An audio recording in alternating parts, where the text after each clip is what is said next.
Man, so basically we're both front row this week to two shows that made people feel really good in their insides. So that gives me the indication that we're going to have a great time talking about two movies that no one's ever heard of.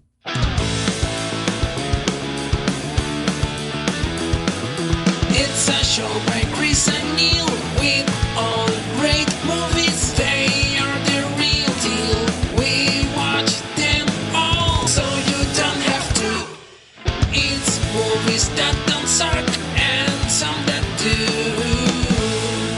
do. Ladies and gentlemen, boys and girls, listeners of all ages, welcome to a brand new episode of Movies That Don't Suck and Some That Do. My name is Neil. And I'm Chris. And today we're going to talk about how awesome we are because we're both front row in some show or another. We're not even going to talk movies. We're just going to talk about how we were front row the whole time at different venues. He was at a comedy show. I was on Monday Night Raw. 100 million people saw me. 2 people saw him. Yeah, I mean, at least 3 of the comedians maybe. But maybe we'll just talk about the places we've been front row before. You know, like where we've done that before, but it's not that many places. We won't do that. Okay. We should start a podcast called Front Row People Only. Yeah. like we'll be the snobby people. But anyway, 2 movies we were talking about today are available out there for you on the streaming networks because I couldn't get out to the second movie at the theater due to the fact that it was icy tundra. Yeah, we were supposed to see. He was supposed to see Infinity Pool, which I did see Sunday, but he didn't get a chance to see. So. We'll talk about that a little bit later. All right, but first movie that we reviewed today is a big one, a comedy romance over there on Netflix, which I'm guessing a lot of people are not going to have soon. Yeah, we'll talk about that. And nobody's going to care about Netflix. You're literally making yourself the new Blockbuster. Just want to put that out there. All right, but that movie is called You People, featuring the legend, the man, the guy who told us the word motherfucker was okay to say in the 1980s. Well, that's right. Okay. I was going to say... What, he did. He said motherfucker all the time. I'm saying Richard... I know, but Richard Pryor, that's his favorite thing to say. But he was... I mean, who do you think? I mean, have you not seen Harlem Nights? I have. Anyway. Okay, all right. There he is, the one, the only, a legend among legends, Eddie Murphy. Oh, there they go. There they go. Every time I start talking about boxing, a white man got to pull Rocky Marciano out their ass. That's the one. That's the one. Rocky Marciano. Rocky Marciano. Let me tell you something once for all. Rocky Marciano was good, but compared to Joe Louis, Rocky Marciano ain't shit. He beat Joe Louis's ass. That's right. He did whoop Joe Louis' ass. Joe Louis was 75 years old when he fought. I don't know how old he was, but he got his ass whooped. Joe Louis had come out of retirement to fight Rocky Marciano. The man was 76 years old. Joe Louis always lied about his age. He lied about his age all the time. One time, Frank Sinatra comes out here and sat down in this chair. And I said, Frank, you hang out with Joe Louis. Just between me and you, how old is Joe Louis? You know what Frank told me? He said, hey, Joe Louis is 137 years old. 137 years old. Oh, man, you ain't never meet no Frank Sinatra. Fuck you! Fuck you and fuck you! That's from Coming to America. Just let people know. You edited the clip wrong. What? You cut it out too early? Fuck you! Fuck you! Fuck you! Next. Sorry, pal. Sorry, pal. I thought I made even the second a little alphabet. What the fuck? No. I mean, the second part it ended there, and I was like, should have been next. That's my bad. Anyway, Eddie Murphy. And in fact, Eddie Murphy was 90% of the people in that clip. Like, so that's one of my favorite movies of all time, Coming to America. Eddie Murphy. Also in this movie, another comedy legend who also is an SNL on the most watched television show of all time. That's in the fight back and forth with Friends, Seinfeld. Mm-hmm. Literally Julia Louis-Dreyfus. What the fuck, Amy? I am putting out 2 fires in there, and I turn around to find out that you have set fire to the fucking fire truck. Sorry. The level of incompetence in this office is staggering. We are going to get the card back and replace it with a new one. Yeah, that's right. Simple. You're gonna get on it. You are gonna shut this the fuck down, okay? Because I am busy in there apologizing to that fucktard. God! Okay. It's from Veep. Veep. Mm-hmm. Do you know anything about Veep? Do you ever watch Veep? Are you a fan of Veep? I haven't watched Veep because I have so many other things to watch. I will though. Oh my God, Veep is funny. It is like an Office. It's like a Seinfeld. It's very like one of those It's one of those that one does not have a laugh track. Thank fucking God for that. I hate laugh tracks. Also,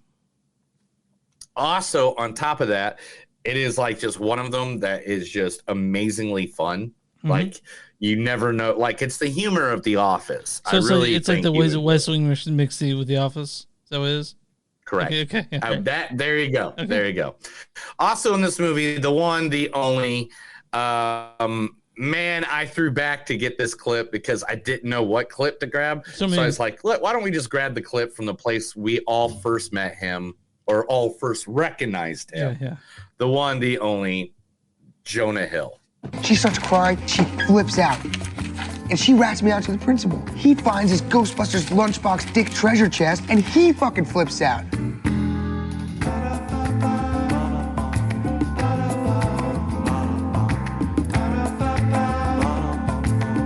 He calls in my parents. Turns out this principal is some sort of religious fanatic, and he thinks I'm possessed by some sort of dick devil. They literally made me stop eating foods that were shaped like dicks. No hot dogs, no popsicles. You know how many foods are shaped like dicks? The best kinds. Yeah. Well, that's really messed up. Yeah, from Superbad, where you guys... Superbad, when he talks about how many dicks he drew. Also, you can find that as a coffee table book, all the dicks and the drawings in there.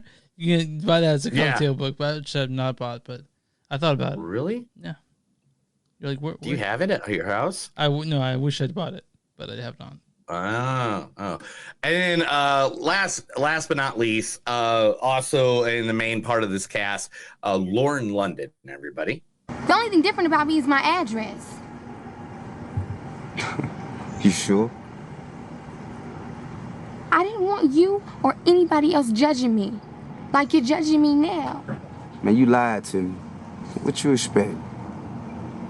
Man, what you want from me? Why are you here? I want you to tell me that you forgive me. Tell me that you still care.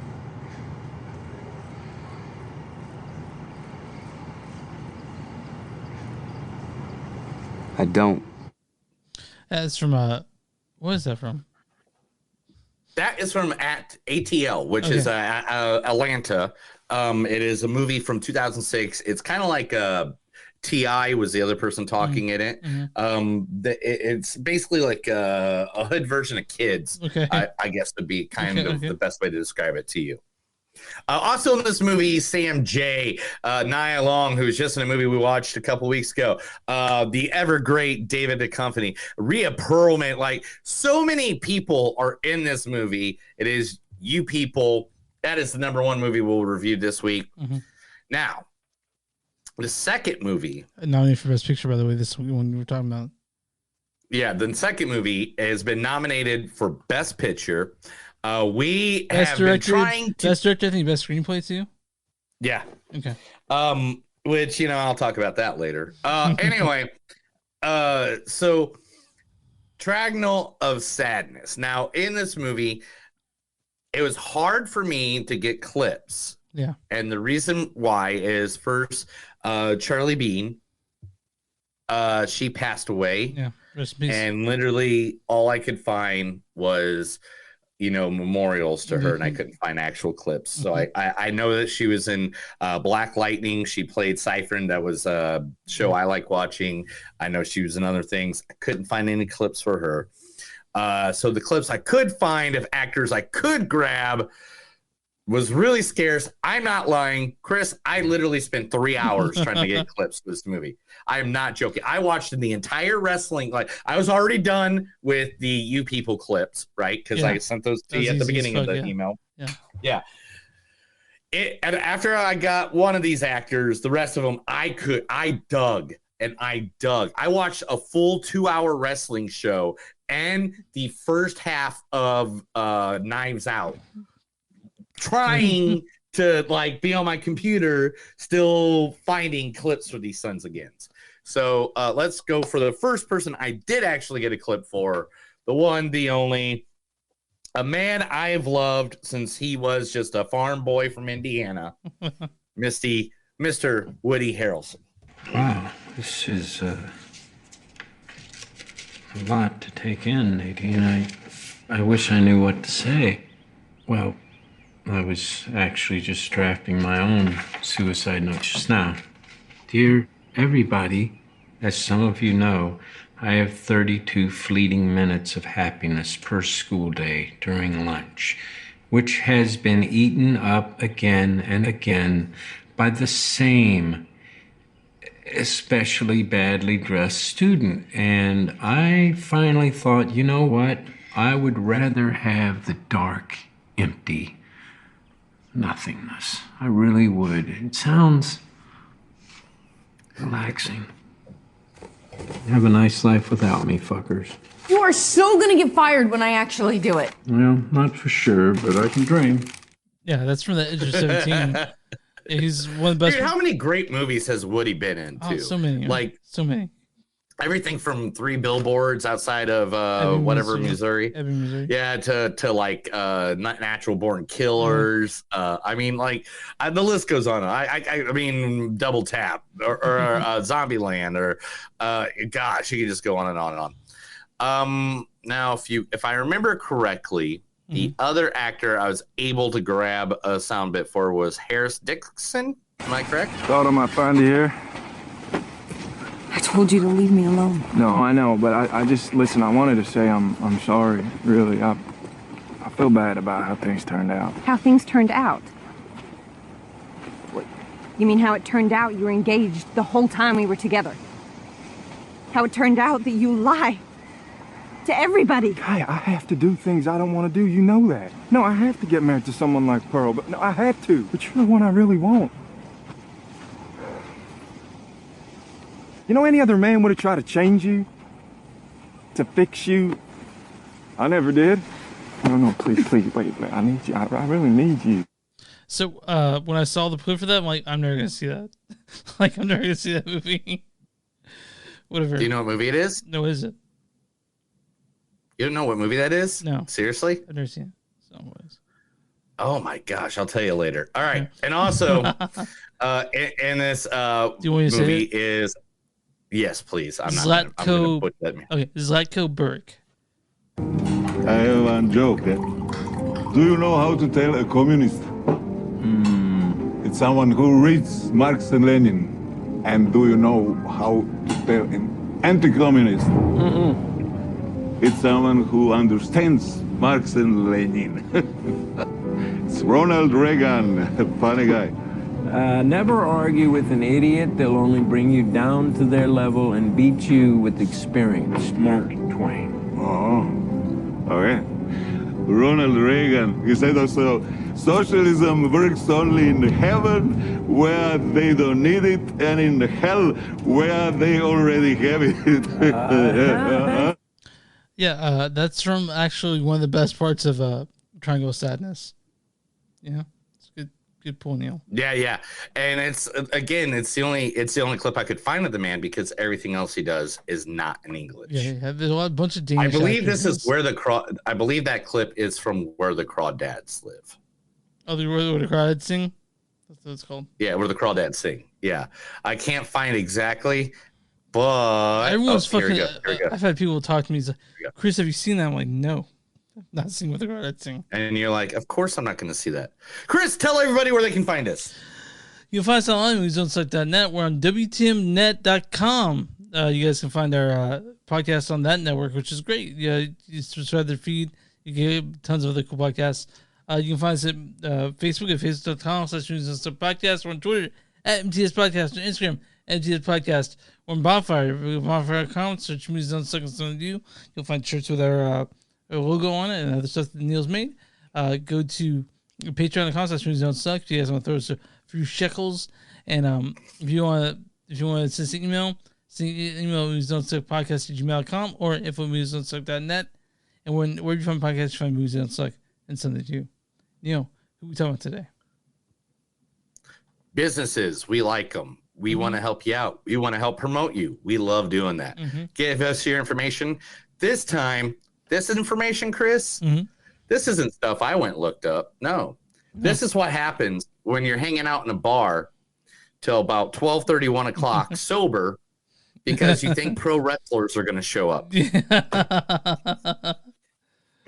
So let's talk about that, shall we? Yeah. Should we talk about that? Yeah. Let's talk about that. All right, let's talk about the Arena Pub and Grill right across the street from BOK Center in Tulsa, Oklahoma. So it's 201 South Denver, Tulsa, Oklahoma. Now, the Arena Pub and Grill is an upscale pub and eatery conveniently located directly across from the BOK Center in downtown Tulsa. It has 16 televisions, local brews on all tabs with a full kitchen and takeout available. An outdoor patio seats 65, and they take reservations for private parties and special occasions. Now look at this place, dude. I got a couple of pictures of this place. The inside of it is nice. It's classy. Literally all those windows are right across from BOK, so you can see the traffic going on and stuff like that. It's downtown. It's wood oven pizzas. Yeah, you get firewood oven. Yeah, firewood. Yeah, you get those nice wood oven, and then they got like street tacos and stuff like that. The food is cheap, not cheap, but I mean inexpensive. I should say it's good. Inexpensive. The people are nice. The people that work there were great. Went there right after I took this picture about 20 minutes earlier. We walked across the street in a frozen tundra. Yeah. They closed this entire street down right here in between the two because it's so icy that they couldn't have people driving and walking. Yeah. But anyway, Arena Pub and Grill, you can find their information. You can go online at arenapubandgrill.com, or you can go to their Facebook, which is also Arena Pub and Grill. Literally one of the best places here in Tulsa, especially if you're downtown already entertaining yourself. So there are no wrestlers that showed up at Arena Pub and Grill?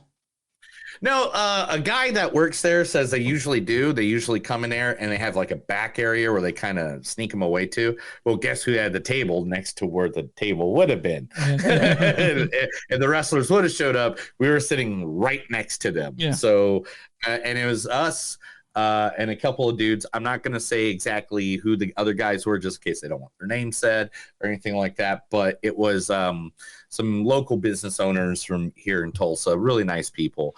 And I mean, I had a night, dude. I mean, like, I literally, this is when I'm standing in front of the WrestleMania sign, this is a pro wrestler. My friends are trying to ask her to marry him. And what she said? She said no. She couldn't hear. It's too loud. Okay. It was too loud. This is when Cody Rhodes, one of my favorite wrestlers, came, like, literally, like, I think I have a Cody Rhodes picture somewhere. Oh, yeah, there we go. Yeah, picture of me and Cody Rhodes. Like, I'm just so happy. This night was just so cool. Oh, that's when Cody Rhodes there's these guys. I think you can see them in this picture. See how they have the bananas in the hat, that banana hats. This is after the show's done. We're no longer on air, and Cody Rhodes goes over and snags one of the banana hats and puts it on. To get back, and the crowd just cheered for him. Yeah. I mean, it was insane. You had a good time. I'm glad you had a good time, Bill.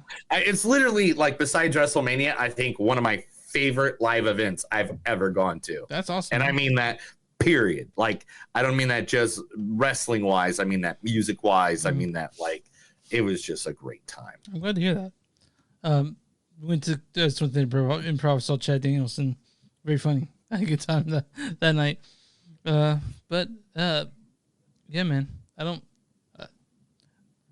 really have much to say about what else I did.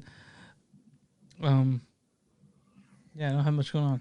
I am seeing it. All right. Then let's talk about movies, man. Let's get into this. You People. Directed by Kenya Barris. You guys know Kenya Barris because he created and helped create Blackish. He directed Girls. He wrote Girls Trip, and now he directed his first feature film, you people. This stars the amazing Jonah Hill. She starts crying. She flips out. And she rats me out to the principal. Also, this stars the amazing Eddie Murphy. Oh, there they go. There they go. Every time I start talking about boxing, a white man got to pull Rocky Marciano out their ass.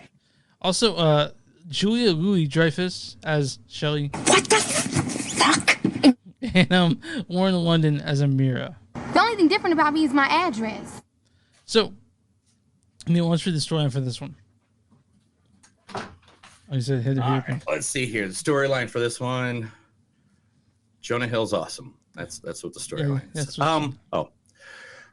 Storyline follows a new couple and their families who find themselves examining modern love and family dynamics amidst clashing cultures, social expectations, and generational differences. That's some words for a guy that didn't know what words were coming up. Here, let's do it again. Follows a new couple and their families who find themselves examining modern love and family dynamics amidst clashing cultures, social expectations, and genealogy. I'll do it. Follows a new couple and their families who find themselves examining modern love and family dynamics amid clashing cultures, societal expectations, and generational differences. There we go.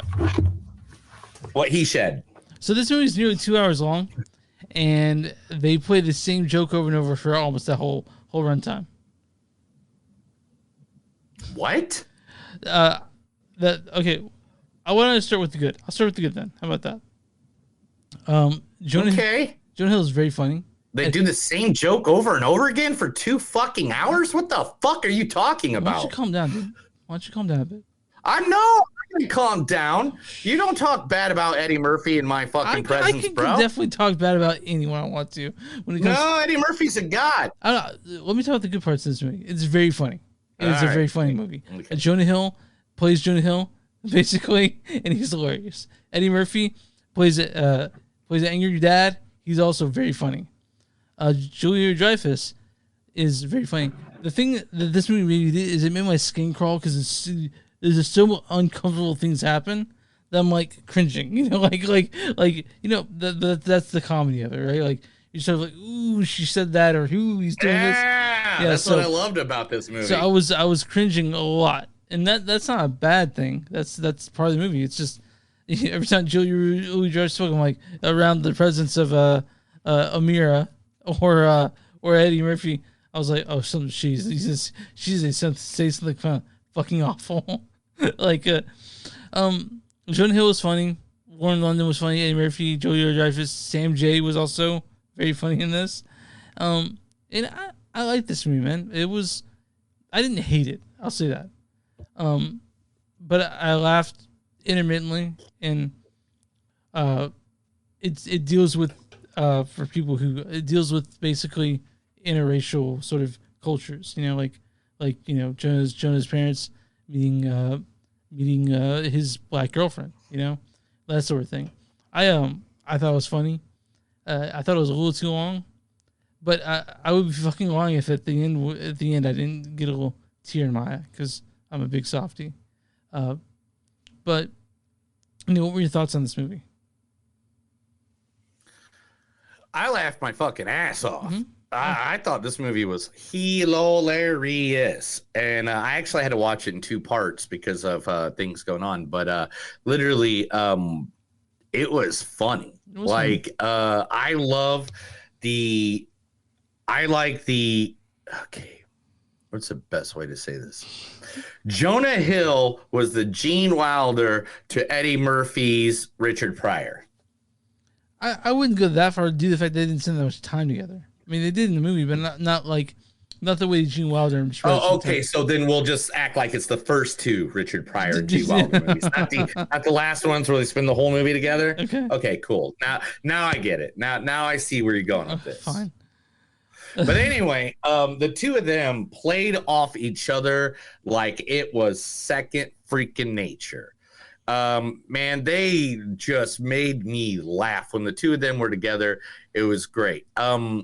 the uncomfortableness that Chris is talking about of this movie made it better and made it a very teaching moment.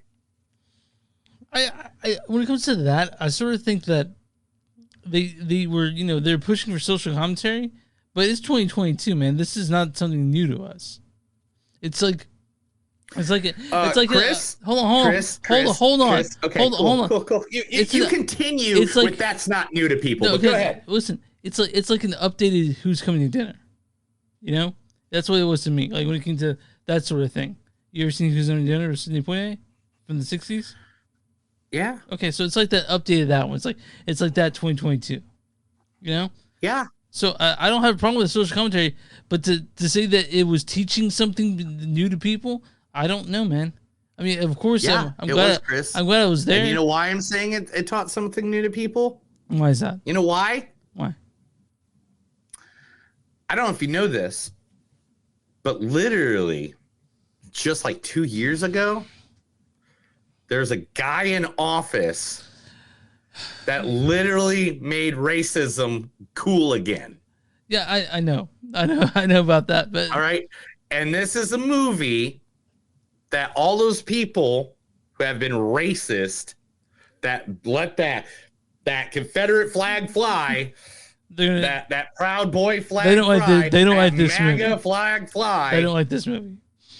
No, well, maybe they do like this movie because it's Jonah Hill, it's Julia Dreyfus, it's David. Well, no, they don't like Jonah Hill because he's Jewish, just like Julia Dreyfus is Jewish. Like they're obviously gonna. I'm not saying that this movie does have to exist. It's very funny and it has some really, like you said, it has good moments. But I felt like it was a little messy when it came to what it was trying to be. Not like I said, this movie did affect me because I did cry at the end, like a little bitch.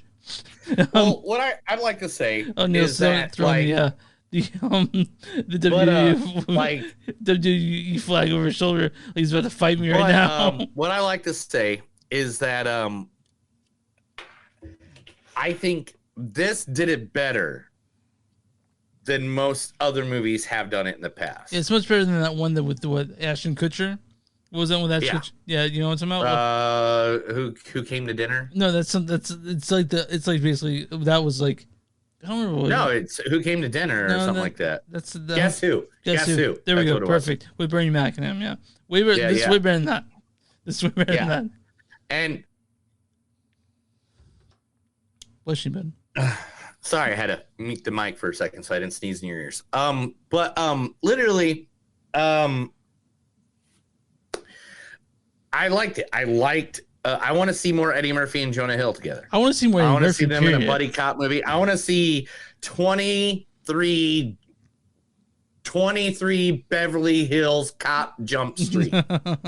There we go. I want that to happen because now I got a little. I didn't ever saw. I hadn't seen 22 Jump Street, but I heard that a lot of people were reminded of that movie with this one. What's that? Yeah, I heard a lot of people were reminded of 22 Jump Street from this movie. I haven't seen 22 Jump Street, so I couldn't tell you if they were similar or not. Okay, I can get that with the comedy sense. I think I like this kind of comedy sense because I watched Blackish, I watched Grownish. Yeah. I don't think you've ever watched a single episode of any of those. I don't have time to watch anything, man. I mean, who has time for an 18-minute sitcom with Lawrence Fishburne in it? I mean, yeah, that must suck. Man, I'm about to turn off this fucking. But I really like this style of comedy because I know the writer. I follow the writer, so therefore, Kenya Barris or whatever. Kenya Barris. Barris. Yeah, Kenya Barris.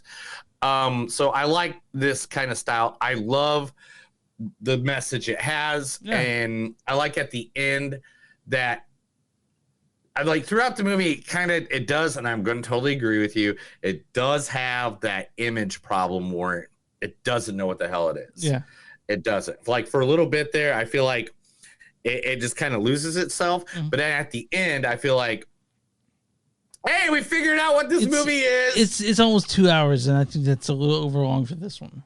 No, I don't think it was Okay. too long for this one. Because, to be honest, if they gave me another 30 minutes of just Jonah Hill and Eddie Murphy hitting back each other You back could and have done forth, that for 4 hours. I would have watched it all fucking day, man. I would have done this all day. David, but yeah, did you like David Duchovny in it?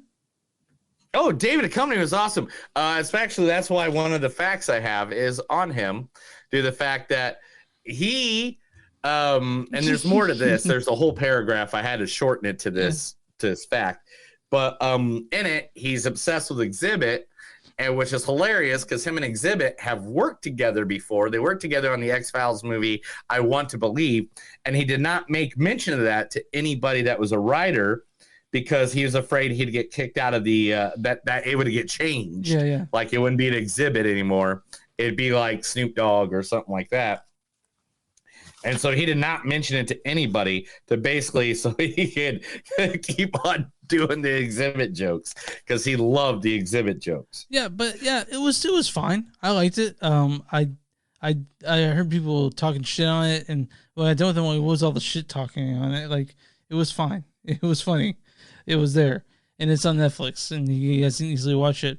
You get close to. All right, let's do some quotes, and then let's. While you do quotes, I'm gonna take a piss because for some reason I have to piss like crazy right now. So you that's why I tell you to keep a bucket under your desk. I'm not gonna do that. We're back. You do quotes. You got to keep a bucket. Maybe a porta potty.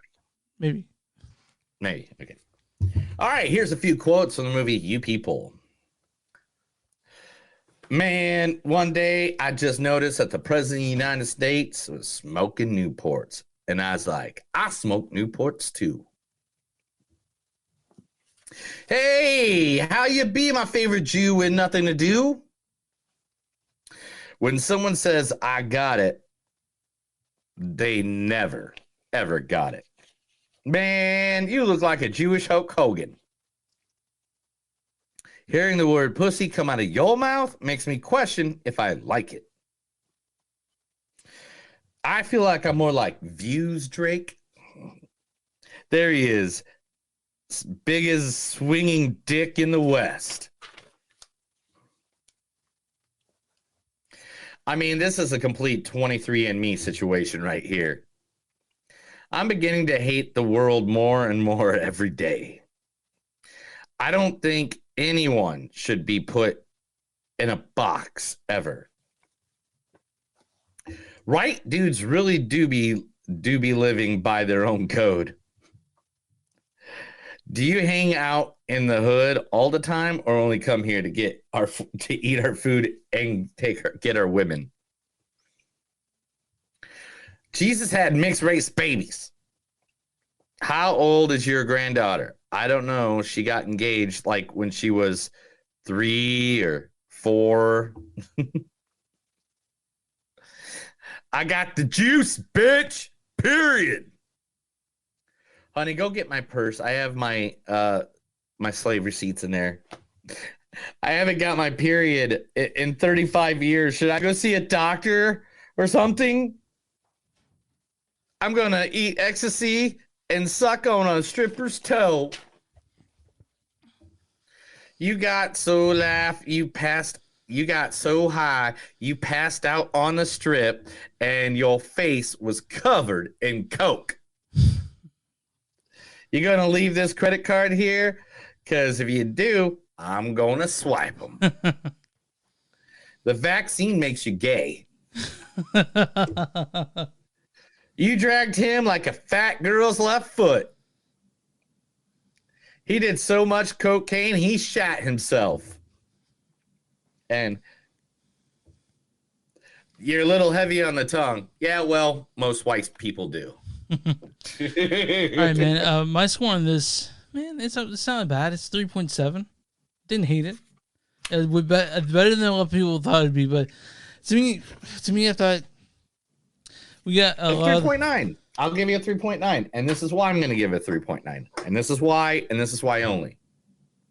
Because I will come back and change it to 3.0 if I do not see Jonah Hill and Eddie Murphy in a fucking movie again together. Okay. Because those guys had chemistry. I would watch them like I do Steve Martin and Martin Short. I would watch them like I watch Robin Williams and Billy Crystal. I would watch them like I would watch Hulk Hogan and Macho Man. Like I would watch these guys like Stone Cold and The Rock. Like I would watch these guys for 150 hours straight marathon of them just doing uppers and downers, making love to each other on a yacht, whatever. I'm on RottenTomatoes.com. What is the the audience score for You People? Oh, your face. That's not a your number, face. pal. Yeah, you have to guess a digit number. A number that, like 0 through 1. Or 0 through 100, I guess, on this one. So. Okay, so how much? What is the? What did you want? What is the audience score for You People on RottenTomatoes.com? I'm gonna say 72. 39%. Now, what is the? How much? What was it? 39. I think a lot of people coming expecting they didn't like the social commentary in it. I'm guessing, Oh yeah, it must have been from people from Michigan. Yeah. Anyway, hey, what's the state most north in Indiana? Is it Michigan? The border is Indiana. Yes. Okay. Correct. Okay. Yep. Wait, do Indianans and Michigan people hate each other? Fucking hardcore. I didn't know that, dude. I didn't know about that. Like worse than Crips and Bloods. Oh, man. Worse than Jews and Nazis. Okay. Like literally, we want to go to war with those motherfuckers. Okay, what's south of Indiana? What's the state south of Indiana? Tennessee, Kentucky. What do you guys think about that? What, you guys wrong with them? I didn't live down there. Okay. All right. Oh, you lived okay. Like I didn't live. I didn't know what their thing is. Now, what is the critic score for You People? Gosh. 71%. 42%. Not that much better. What the hell? What's their bullshit? Critics' consensus is You People has outstanding cast of plenty of comedic potential, but mostly wasted on a picture of them a difference between social commentary or romantic comedy without fully committing to either. And that was my problem with it too, but I I laughed quite a bit. I laughed out loud by myself on the couch. So did you cry? I did do like the Did you touch yourself in an unmanly way? You want me to tell you something that makes me a complete bitch real quick? I'm going to tell you real quick. So there's a song by Taylor Swift, I think, Love Story, at the end where she starts talking about how her boyfriend gets down on one knee and starts proposes to her. And that song, when that happens in that song, it makes you fucking tear up. Just like this movie did. So. What's it called? I think it's called Love Story, right? The Taylor Swift song where oh, okay. Yes. Yeah. Makes me a bitch. But this movie, I did some crying. You're a bitch. Why don't you chill out, dude? Like, I'm not talking shit about you. I'm sorry. I'm just doing counteraction. I'm counteracting you right now. I don't know why. Okay. I'm sorry. But that's You People. You guys can find it on Netflix. Neil liked it. I liked it a little bit less than Neil, but it's not as bad as everyone says it is. Not by a long shot. Are you ready for news? I'm ready to kick you in the wee-wee. Is that close enough? This is Movies That Don't Suck and Something That News. I'm going to say a bunch of stuff with Chris. He's going to have to act like he's never heard of it before because he likes to read the newspaper. I saw some of this because I sent it to you, but... Yeah. One of them, let's just get it done and out of the freaking way. Okay. Then the next 4 of them, I don't think you'll know those. Okay. But... let's get it done and out of the way. Let's get it said because Chris sent this to me. I'm the biggest DC fan, one of the biggest DC fans. Had you seen it or were you just waking up? Huh? Had you seen it or had you just woken up? What? When I sent it to you, had you seen it or were you waking up? think I wake up usually about 10 a.m. to 11 a.m. Okay, so you saw it. Well, yeah, you saw what I sent to you. Yeah. Yeah. Like I wake up noonish. Yeah. But I don't go to bed till 4 or 5 o'clock in the morning. Yeah. So like, it's not like I just sleep my 6-7 hours different than other people do. And I have most of my life. Anyway, the DC Studios, Mr. James Gunn has sitting us it was like 6.5 minutes, 6 minutes, a 6-minute video telling us everything to come out in the future. Let's get it started. First is Creature Commandos, a 7-episode animated series written by Gunn. It's a team of classic monsters like Nazis. The voice actors have yet to be cast, but the people, if they do make it live action, as James Gunn has stated, if they do live action, they are going to do the animated, they are going to do the video games, and the person gets everything. I feel like it's Alan Tudyk should be like another show he mentioned was Waller. Yeah, Waller. Oh yeah, with basically just who should? Yeah. Oh, Alan Tudyk. He's just me casting everything as a voice actor. Do you know who Alan Tudyk is? Alan Tudyk is on Doom Patrol. Okay. Do I know who Alan Tudyk is? Yeah, sorry. Did you just ask me if I knew who the fucking captain of goddamn Serenity is? You son of a bitch. Really? Did you really just ask me that question? But you just looked at me what the fuck? Are you trying to pull a nerd card? Like, are you like I'm not trying to pull a nerd card. You guys gotta get it. Sorry. Chris, how about this? Who created the Joker? I don't know who created the Joker. You did. You know. Who created the Joker? I don't know who created Joker. Who created Joker, Neil? Yeah. So there you go. I wasn't trying to pull a nerd card. I wasn't trying to pull. Anyway. There goes Neil trying to think I'm trying to attack him. You were. That was not. Dude. Well, all right. We got a lot, bro. We got a lot. Sorry, go ahead. We got a lot. All right. There's a lot to go through. A lot. All right. Well, and this is just one article. I got 5 articles that are just like this article we got to read through. Okay. All right. Waller, in a spinoff of Gunn's own HBO Max hit series Peacemaker, Viola Davis will return as the ruthless moral head of the government task force. It is being written by Crystal Henry, who did Watchmen, and Jeremy Carver, the creator of the Doom Patrol TV series. Superman Legacy, the movie featuring the Man of Steel that Gunn is writing and may direct, although no commitments at this time have been made. It'll be kicking off his version of Superman balancing his Kryptonian heritage with his human upbringing. Release date on 2025. Authority, a movie based on a team of superheroes with rather extreme methods of protecting the planet. The first originated originally in the 1990s. One of the things of DCU's that it's not just a story of heroes and villains. Not every film and TV show is going to be about good guy versus bad guy. Paradise, which is a great series. It's going to be HBO Max. It's going to be in a Game of Thrones style drama, all-female island that is Wonder Woman's birthplace. Themyscirian, filled with political intrigue. It's going to go into the Wonder Woman films. The Brave and the Bold, which I can't wait for that. Introduction of DCU's Batman, of Bruce Wayne, and it's going to lead into the Grant Morrison style of Batman, with Damian Wayne as Robin. So I guess we finally get a Robin, not Dick Grayson, but what the fuck ever. I guess Dick Grayson and Tim Drake are bullshit. Jason Todd must be shit too. So fuck the first 3 Robins. Hey, we're going to give you Damian Wayne because he's my favorite original fucking Robin. Can't ever give you a real fucking Robin. Anyway. Hold on. Are you mad at James Gunn for that?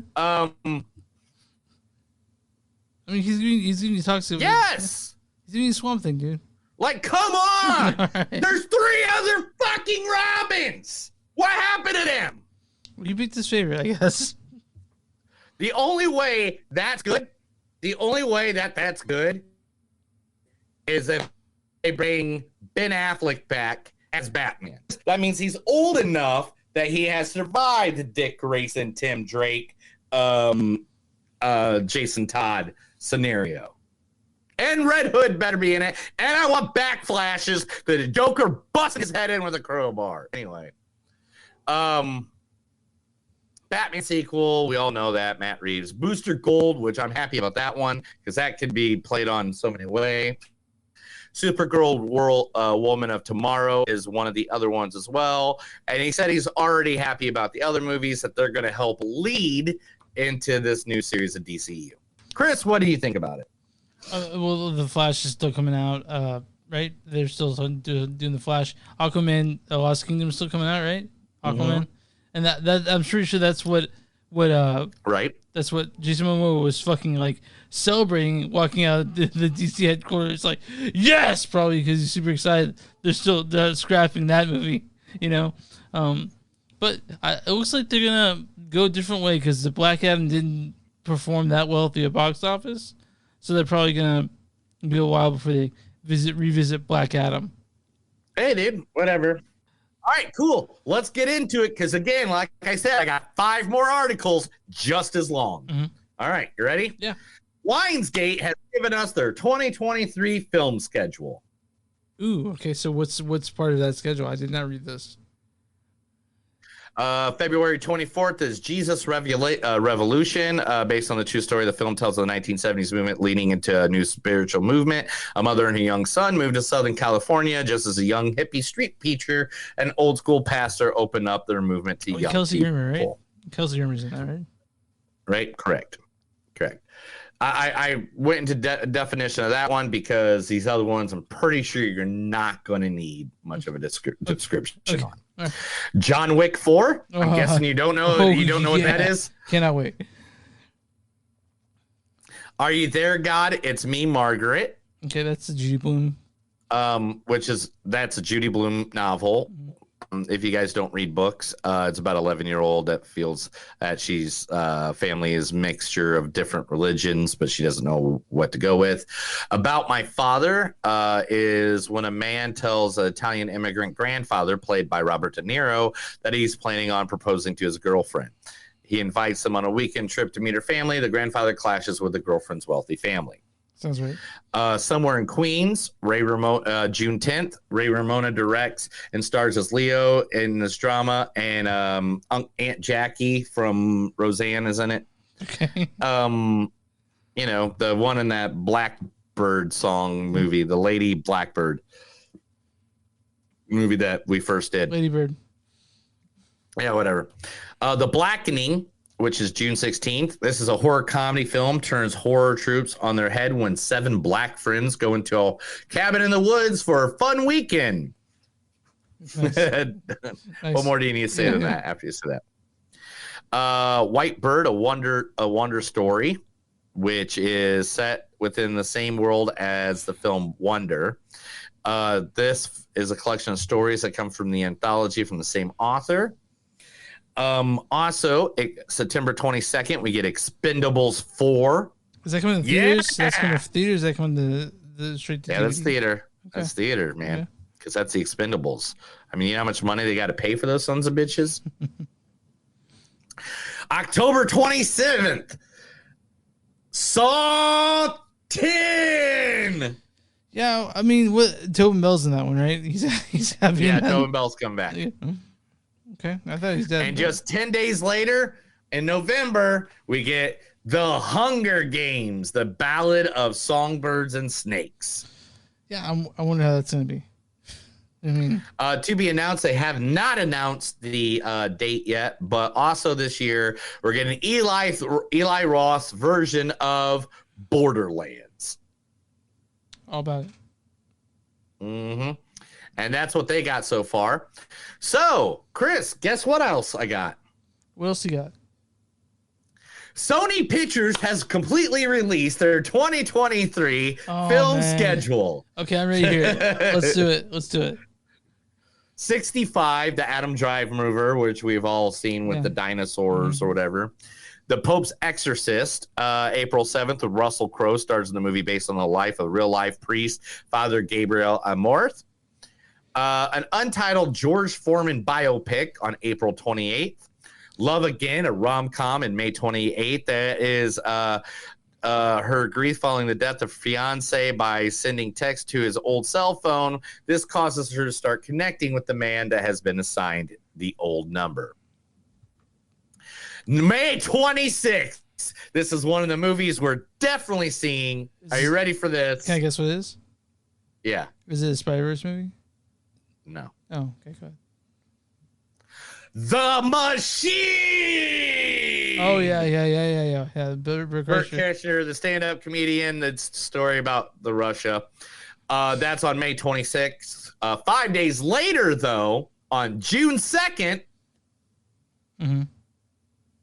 Spider-Verse movie. Spider-Man Across the Spider-Verse. I can't fucking wait, dude. Those are my favorite Spider-Man movies, right there. Those Spider-Verse, those Miles Morales ones. So I'm excited. June 23rd is No Hard Feelings. Jennifer Lawrence comedy as a woman who answers a Craigslist ad to go on a date with an awkward teen before he goes off to college. I don't know what that's about. Insidious, Fear of the Dark, July 7th. Insidious, yeah. Gran Turismo, August 17th. They Listen, August 25th. Is that the sequel to They Live? They Listen. It hopes to capitalize on the same release period that Searching used. The film has a budget of $1 million, but grossed over $75 million worldwide. Okay. That's all he got. Equalizer 3 will be on September 1st. October 6th is Kraven the Hunter. And here's the big one that I didn't even know was happening. I knew they're working on it, but I didn't know they're this far done. December 20th, Ghostbusters Afterlife sequel. I didn't know they were in I didn't know the script was finished or whatever, but I know. Yeah. What you say about Kraven the Hunter? Chris, guess what I got to tell you about? Oh, sorry. Okay. Yeah, Kraven the Hunter on September. I know Jesse Chandler directed that, so I'm pretty excited. All right.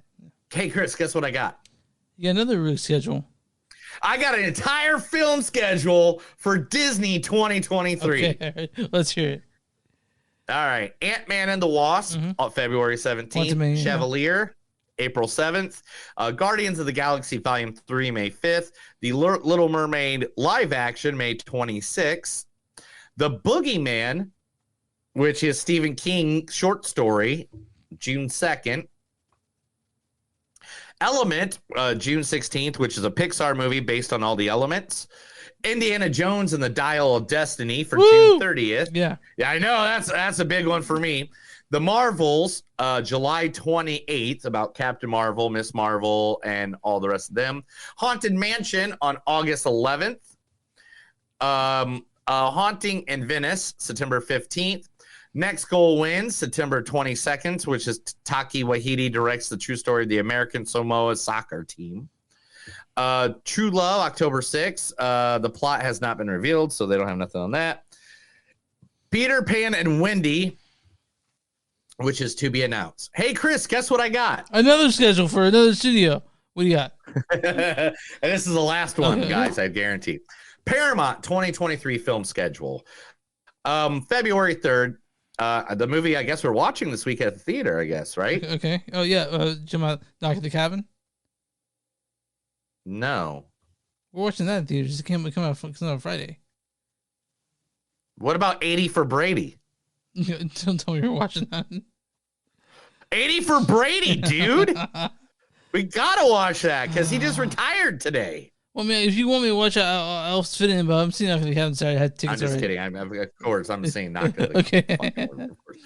Scream 6 is March 10th. Dungeons and Dragons, March 31st. I'm actually really excited about that one. I actually watched Dragon Slayer today. I have high hopes for this one. They haven't made a good Dungeons and Dragons movie yet, but I have high hopes with this one. I kind of do. Yeah, right.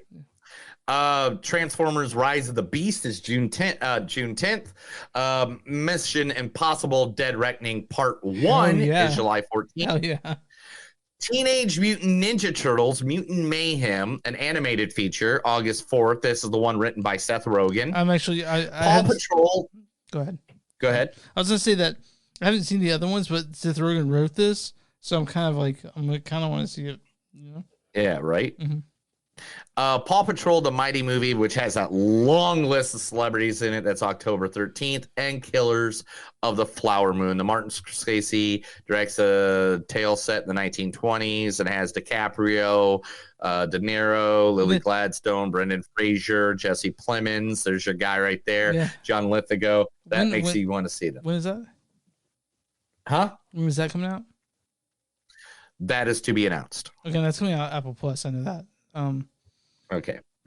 All right, so let's get into real news. All right, Real so we news. got all that out of the way. Yeah.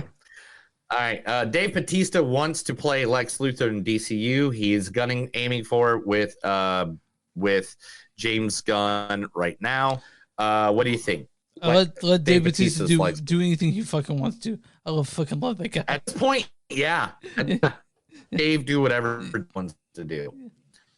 Alec Baldwin has now been charged with manslaughter. They're talking about it, but he's really. I have a friend who gave. He has now, but Baldwin. I have a friend who's very he gave very convincing argument of why Baldwin should be held responsible. I'm not going to repeat it here, but I'm just going to see how the trial goes, I guess. Yeah. So Alec Baldwin has now been charged with manslaughter. Jennifer Aniston and Julia Roberts have started a new body swap comedy at Amazon Studios. They don't got a name yet, but it's directed by Maxwell and comes from Margot Robbie's Lucky Chap Entertainment production company. Hey. So hey, maybe it'll work. Who knows? Fans of the show, you ever heard of Star Trek? Star Trek, you ever heard that show? I think so. I've heard 2 or 3 things about. What's the deal? Yeah. Right. So William Shatner fans have raised over $790,000 for a documentary about the Star Trek legend. About William Shatner? Yeah. Okay. What the fuck is the documentary going to be? He's an asshole. He raises horses, and he was in a show for 3 years that should have gone 5, but got canceled beforehand, and he just rode the coattails of that for all the money he has. Yeah, that's what it sounds like. Yeah, that's this whole thing. He was an asshole, and I was even talking to him about horses, but I was in blue spandex. Del Toro is pursuing a new stop-motion project based on the Buried Giant. I'm not familiar with the Buried Giant. Are you? No, I'm trying to. Yeah. The next stop-motion is based on the Buried Giant, which I'm currently co-writing with Dennis Sennett. I'm trying to read. The Buried Giant was first released as a book back in 2015 and was instantly a bestseller. The novel tells the story of a British couple who embark on a long search for their lost long son in post-Arthurian England. Okay. Right. Hey, man, if he can make movies that way, as long as it doesn't take 9 years. Yeah. Yeah. All right. Joel McHowell is teaming up with Machete to star in the film Travers and the Time Traveler's Paradox. It'll be in the film market, the European film market. Let's see. That's not what I was looking for. I was looking for the description. Keith David's also in it. So is Felicia Day. Playing the role of a Machete will be playing the role of a mercenary army who's interested in the work of Tim, who Joe McHowell plays as a conspiracy theorist radio host, who's also interested in Tim works and has interested in scientists. So you're saying Danny Trejo's in that? Is that what you're saying? Story of that. Okay. When you say Machete, you mean Danny Trejo? Yeah, Danny Trejo's in that. Okay. With Keith David, Felicia Day, and Joe McHowell. Awesome. The new documentary, Pamela, A Love Story, is 100% certified fresh. And it's on Netflix on Rotten Tomatoes right now. It's on Netflix right now. You guys want to see it? Yes. Now, if you guys don't know, this is actually Pamela Anderson. I'm sorry, she doesn't go by Pamela Lee Anderson. Pamela Anderson telling her story of everything that happened that everybody's been nice enough to talk about for the last 10 years, 20 years, 30 years, whatever, how many years it was. Have you watched it yet? No, not yet. It'll be in the next round of things I watch. Yeah. The Bear star A.O. Edebury joins Marvel's Thunderbolts movie. If you don't know, she was the lady that was the second to Jeremy Allen in the show The Bear.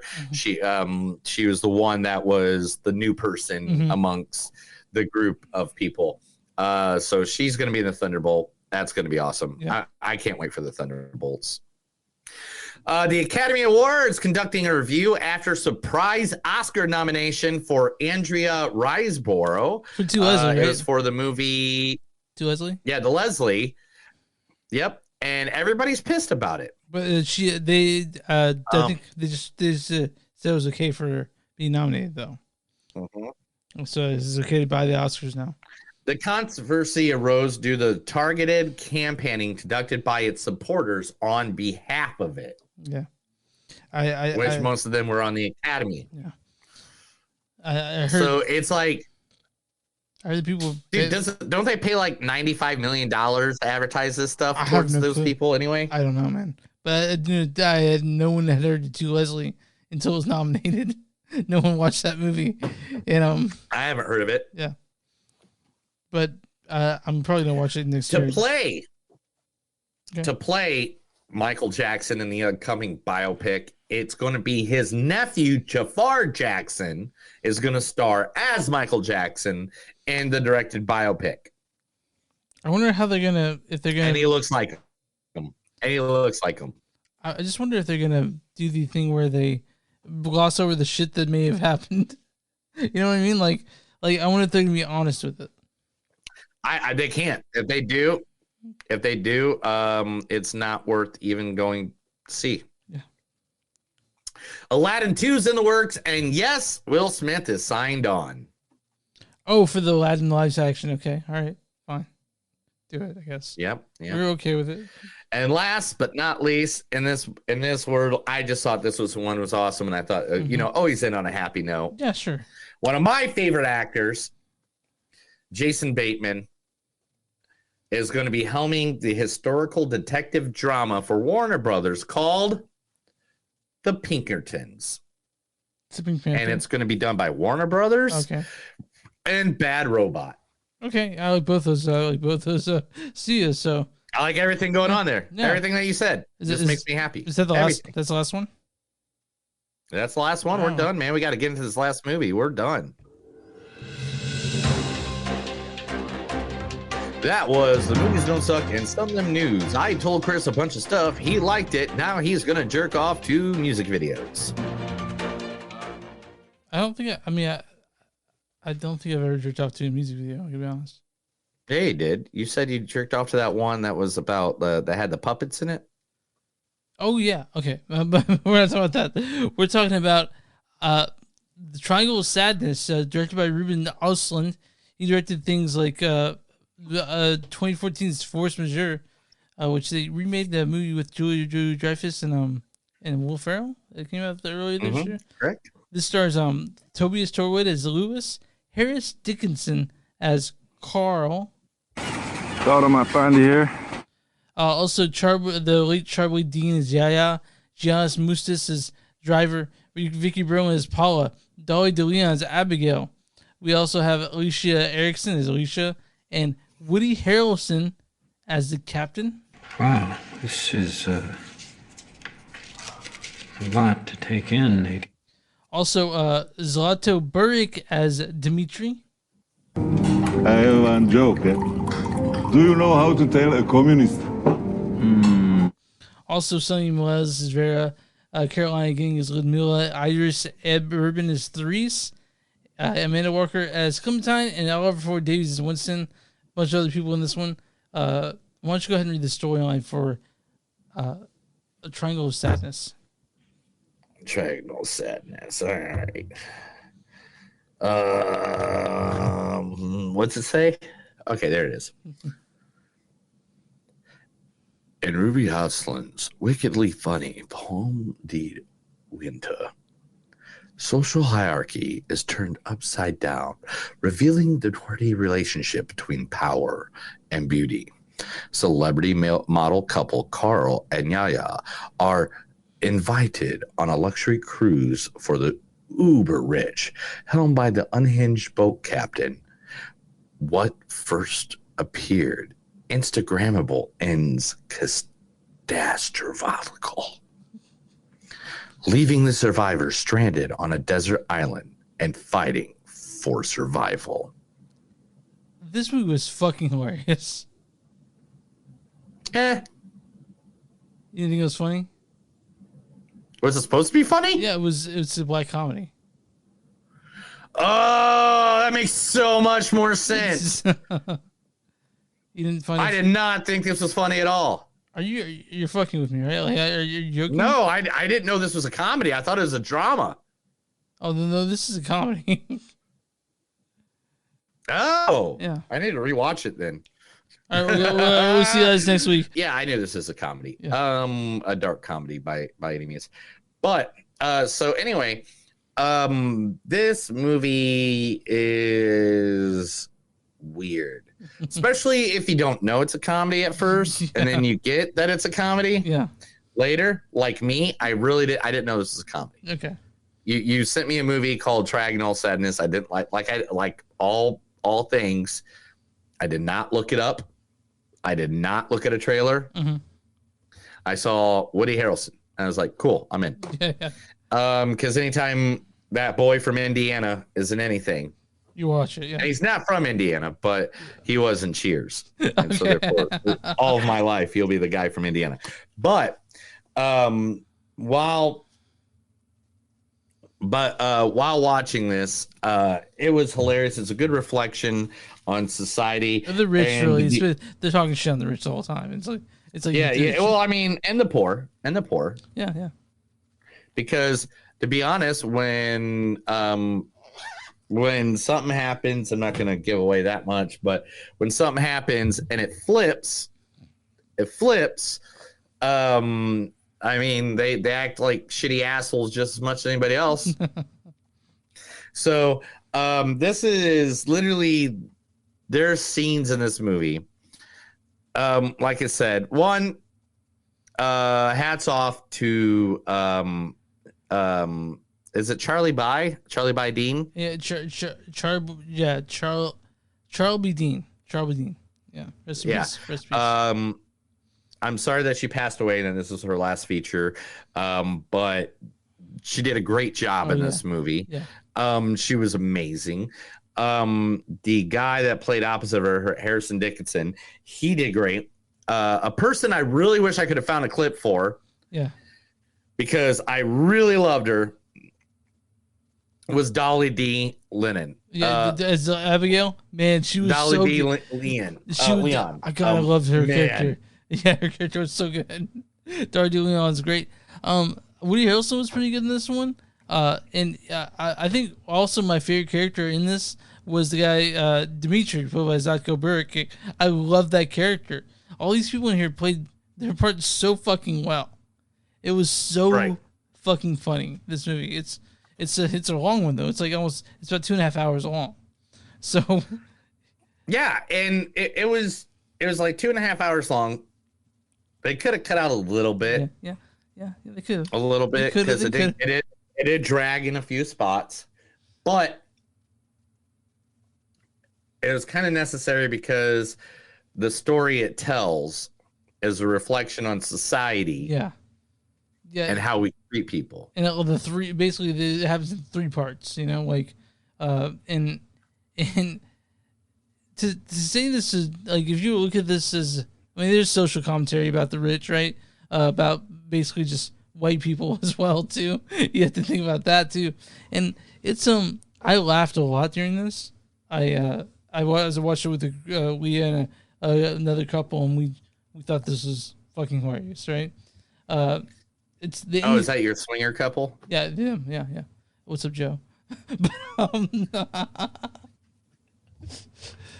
He's probably listening to this. He's like, "What the fuck?" What the fuck, man? No. Why does this guy think we're swingers with them, Chris? Oh, we're not, Joe. I'm sorry. You and Kelsey are not. Yeah, I'm just joking, guys. Yeah.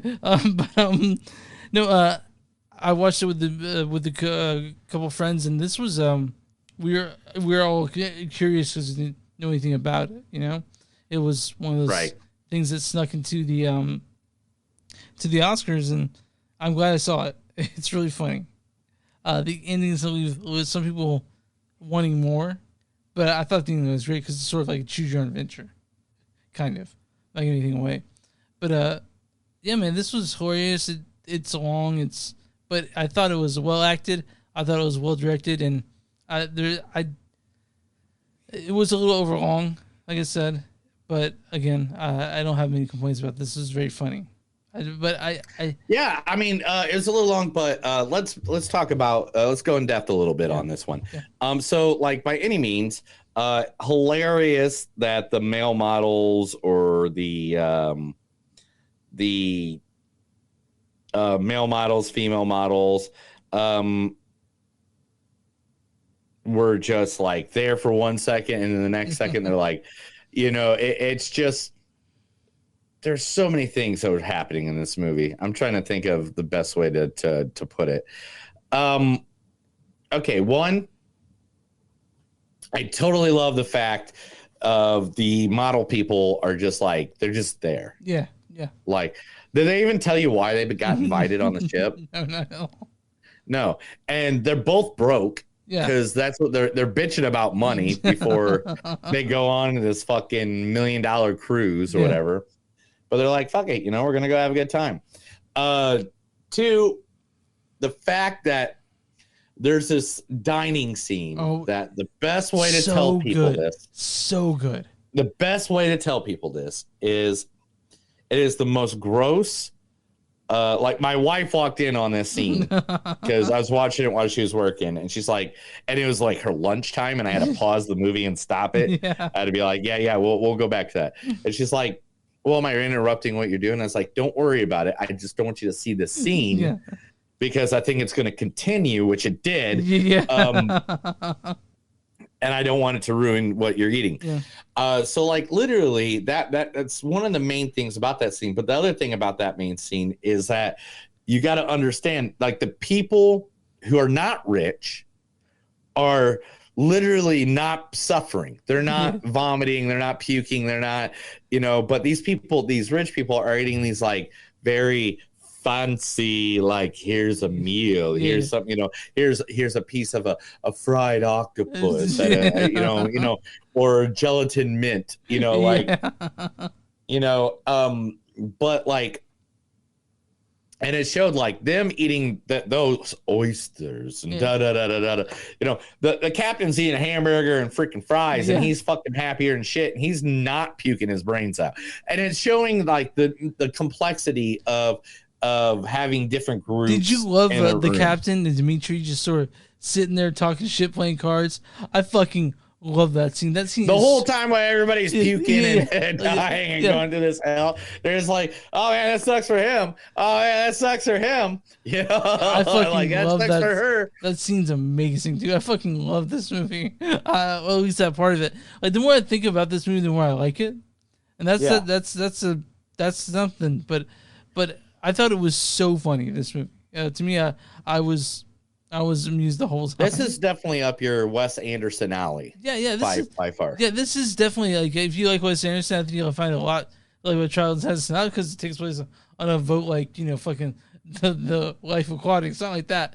But it definitely has this sort of quirky scenes. You know what I mean? Like the sort of same sort of sense of humor, I think, that's a bit different. Yeah, and my thing is, like, I would like to. I have some major problems with this fucking movie. Okay. All right. One, I'd like to know what the fuck happened to everybody. Well, I think that's part of that. I mean, that was a choice, I think, in my aspect. Yeah, I know it's a choice, but all of a sudden, I care about characters that I no longer am seeing. Where are those characters? Yeah. What happened to those characters? Yeah, you want to know. I want to know that. Another thing that I think it took itself too serious. I don't know if at some points. Okay. And the reason I'm going to point this out. This is where I'm pointing this out at. Okay. Is the model couple at the dinner table. Okay. At the beginning of the movie. Okay. Because of that, I did not know what kind of movie I was coming into. Oh, so I didn't know. I didn't have a setup. I didn't have a, is this a comedy? You thought it was gonna be a sort of like a dry drama about the couple, about this couple and about what's going on in society with like influencers and shit like that. And then I got it when it's a little bit later, when other people were introduced, not the couple. The couple was the one that kept confusing me on if I could am I taking this serious? Is this a comedy? Because I mean, there's several parts where I'm like, okay, that's kind of funny. Is that supposed to be funny? And that's just what my problem was at the beginning. I think you need to establish the humor a little bit more. I will say it's a little uneven. This movie's a little bit uneven because, like you said, it doesn't know exactly what it is at the beginning. But there's some movies that pull off pretty good, like some movies that will tell you pretty precisely what it's trying to do. But and sometimes they don't need to tell you. But with this one, I think it's a little uneven, but only a little bit because I don't have any problems with that. But the movie itself, it's a pretty good movie. But again, it's I can understand like a lot of people not digging it in that aspect. Personally, you and I I know exactly what it's be like to be where I was for most of my 20s, so I can laugh and be like ha ha, like that sort of thing. Yeah. So all right, well, let's get some quotes and let's give our ratings on this bitch. Okay. All right. I just need to know, Chris, is this for a smiling brand or for a grumpy brand?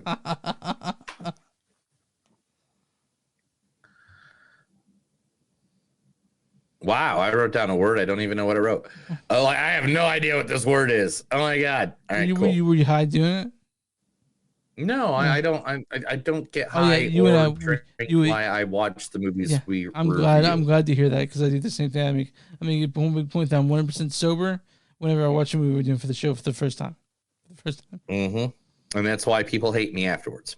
Oh, really? Do people get on you for that? For being sober? Yeah. I mean, come on, I'm an asshole. Anyway, why are you so obsessed with money all of a sudden? I think it's so unsexy to talk about money. Tell me about it, dude. Tell me about it. But you got to talk about money, especially in a couple. All right? Yeah. Guess what? Everybody. We all, unless you have $1 billion, we all have money trouble, bros. Have you ever had that conversation? Like you have someone you're like, we need to kind of talk about what we're spending here. Yeah. Me and my wife years ago, but then we figured it out and went from there. I've had girlfriends previous. I'm like, I don't have the money for this girl. Oh yeah, there's been times I've like literally Monday night. We accidentally paid double. Oh really? Actually, this whole weekend and Monday night, we accidentally paid double on something. Completely wiped us clean. No, dude. There's no way to get it back. Okay. We had like $27 in the account because of we paying these double payments, right? Yeah. I've not had $1 all week long. And literally, it's been just like the courtesy of others that I have survived until tomorrow when we do get paid. Okay. And like even at the wrestling thing, I was like, look, dude, I got like $5 in cash. I can buy a Mountain Dew. That's what I got. Yeah. I'm not buying alcohol. But even on Saturday when I watched Royal Rumble with the guys, I got like $20 I had. And I was like, hey, I bought some alcohol for everybody, some Mountain Dew hard seltzers, and then the whole night they took care of me for the rest of the night. I was like, oh yeah. Anyway. But by the way, so you guys don't know this real quick. I mentioned Neil was on a podcast on Monday, right? Yes, I was on a Monday. We'll talk about that after the movie. We'll talk about we'll give the rest of that. Okay. We shouldn't be slipping into gender roles set for us by other people. It's always, yes, sir, yes, ma'am, even if it's an illegal substance they want. You gotta say, yes, ma'am, yes, sir. If it all goes, well, you might get a wonderful tip. What are you doing? Are you talking to the crew? Why are you talking to them? I command you to enjoy the moment. What are you worked up about? I'm fine. Can you just wash the sails? There's This is a motorized ship. There are no sails. Our best-selling product is the hand grenade. Never argue with an idiot who will only beat you with experience. Look in the mirror and see a monster instead of makeup and a reason for what you do. Oh yeah. Look in the mirror and see a monster instead of making up a reason for what you do. Winston, look, isn't this one of ours? Maybe that's why you shouldn't be so lazy and dependent on me. Everybody, who am I? Chris, who am I? Who am I? You're Neil. Who am I? I'm not gonna be able to figure it out. Just fucking tell me because I'm drunk right now. I literally made it easy for you. Oh, the captain. Who am I? The captain. You're the captain. The captain. Who am I? Say it louder. The captain. Who am I, Chris? The captain. Let's see. Where am I? Okay. Got one more page. Your body language is really offensive. You're a young, hot guy. What do you think she wants to do with you? I love you so much. I hate you, and I don't understand this. Why? This donkey wants to be in control. Do you remember what you said the first night we were here? And everybody, let's just enjoy the moment. All right, so I'm gonna run to as what's your score on this now? I'm like you. I think I'm getting to like this more and more because at first, to be honest, I wasn't the hugest fan of this. But I think it's like growing on me like a fungus, which we're growing some, by the way. We got some fungus somewhere around here. You get some mushrooms going on? You get psilocybin? Or? No, it's just fungus. Okay. We don't talk about anything else. Anyway, I just don't clean the walls anymore. Originally, I was going to give this lower than what I thought you people, but you know what? I think I'm going to give it higher. I think I'm going to give it 3.9. I think I like now that I've reviewed it. I got the intelligence of what the conversations are now. I understand like reflecting on it because I watched this just yesterday.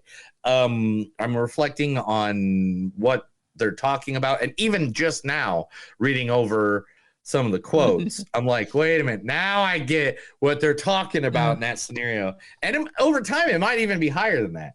But I'm going to go 3 points. Mine's a 4.2. I let this marinate over quite a bit. I thought it was very funny, very intelligent. I've not seen anything like this for a long time. Like, it does have a little bit of Wes Anderson feel, but I found a lot to like about Triangle of Sadness. I thought it was smart. I thought it was funny. I also thought it was kind of sad at points. Even like I have come to terms with the ending. I learned to like it, but again, this movie is not for everyone. I can see someone not really understanding why people like it, but I like this movie quite a fucking bit. So that's Triangle of Sadness. I'm gonna run Rotten Tomatoes right now. What is the audience score for Triangle of Sadness?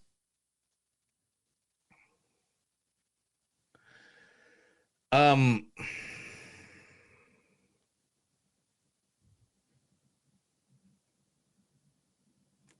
81. 72%. There's audience. I was gonna go 71. And all right, anyway. There's audience says on it. It says, with an intriguing premise held back by uneven execution, Triangle of Sadness has some sharp points as well as some lopsided angles, which I guess. Now, what is the critic score on Triangle of Sadness? 92. They loved it. Also 72. Also 72. Really? Yeah. Critics' consensus is Triangle of Sadness lacks the sharp edges of Uslin's earlier work, but this blacky humorous swipe at the obscenely affluent has its own rewards. I think I liked it a little bit more than the critics did. And I found a lot to like about this one. But yeah, that's Triangle of Sadness. You guys can watch it on any streaming platform. You can rent it for, I guess, $6 or however it is, how much it is on Amazon or where you watch it on. But yeah, that's the thing we do this week. next week we're doing a Knock at the Cabin, right? Mm-hmm. And we'll get to Infinity Pool when we can. And then we'll do, I think usually what we do is we do one theaters, one streaming. We'll figure that out. I'm not sure what comes out this week. We'll figure it out the next day or two. Also, like Chris said earlier, I did review the Royal Rumble, which was this past Saturday. I reviewed it on Monday with our sister company, WTMnet. W2mnet.com. That's what I said. W2mnet. You said WTMnet, which is not it. Whatever. W2mnet.com. I just really got some really sad news when I turned on my clicker to see people's reactions and stuff. Anyway, the show we reviewed the Royal Rumble. We went over the matches, including the main event about the Bloodline. If you're interested in pro wrestling and that stuff, please tune into it. All you got to do is go to w2mnet.com and you can click on the Royal Rumble symbol. Just like if you want to watch some of our recent or listen to some of our recent podcasts of world of movies that don't suck and some do. Movies that don't suck and some that do. You can also go there and click on our things and it'll take you straight to where you can listen to the podcast as well. Yeah, I do another podcast on Record Night. You guys can find that if you want to. It's not a big deal. Yeah, I think that's, are you good? I'm good. Let's get out of here. You can find us online, moviesonstuff.net. We're on Facebook at facebook.com/moviesonstuff. We're on Twitter, MTS Podcast. We're on Instagram at MTS Podcast. You guys want to send old-fashioned email, moviesonstuck at podcast@gmail.com or info@moviesonstuff.net. And if you're watching YouTube, go and subscribe, watch the Facebook page, and where you find podcasts and Movies Don't Suck and something to do. Neil, what do we do for small businesses? Hey, you got a small business? Let us know. We'll be more than happy to help promote you. All you got to do is give us that information, and we'll promote you to our thousands of listeners and our millions of followers. Just hit us up at any one of our major places where you can find us. That's another episode of Movies Don't Suck and Some Do. My name is Neil. And I'm Chris. And remember, guys, no matter what you do, no matter if you're hanging out with you people or those people or any other people, don't sit in the corner high on mescaline and a triagonal sadness. Have a good day.